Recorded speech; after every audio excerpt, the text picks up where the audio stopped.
पावसाळ्याचे 2 महिने संपलेले आहेत। आकडेवारीनुसार मराठवाडा विभागात 59% पाऊस झालाय। मात्र नद्या आणि धरणं अजूनही कोरडीच असल्याचं चित्र आहे, ज्यात आता पुढचा 22 दिवस पावसाचा खंड राहण्याचा अंदाज हवामान तज्ज्ञांनी वर्तवलेला आहे। त्यामुळे मराठवाड्यात चिंतेची परिस्थिती आहे। तर मराठवाड्यात 22 दिवस पावसाचा खंड राहण्याचा अंदाज हवामान तज्ज्ञांनी वर्तवलेला आहे। त्यामुळेच मराठवाड्यात आता चिंतेची बाब आहे, कारण आतापर्यंत एकूण सरासरीच्या 59% इतकाच पाऊस इथे झालेला आहे। मात्र ही आकडेवारी जरी असली तरी नद्या आणि धरणं अजूनही भरलेली नाहीयेत।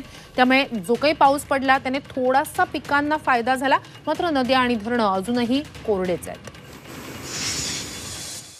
पूर्व किनारपट्टीवरचा पाऊस जो आहे हा सक्रिय आहे, पण साधारणतः या 4 जिल्ह्यांना ओलांडून पुढे ज्या सरकतो, ज्या म्हणजे की जालना असेल, धाराशिव असेल किंवा बीड असेल आणि संभाजीनगर असेल, या ठिकाणी कमकुवत जातोय आणि त्या ठिकाणी केवळ ढगाळ वातावरण राहतं असं बघितलं जातंय। त्याच वेळेस पश्चिम घाटाकडून येणारा पाऊस बघितला गेला तर धो कोकण किनारपट्टी होतोय, सह्याद्री ओलांडून ज्यावरती येतोय त्यातही यावर्षी नाशिक असेल, नागर असेल या भागातही त्याची तीव्रता कमी बघितली गेलेली आहे।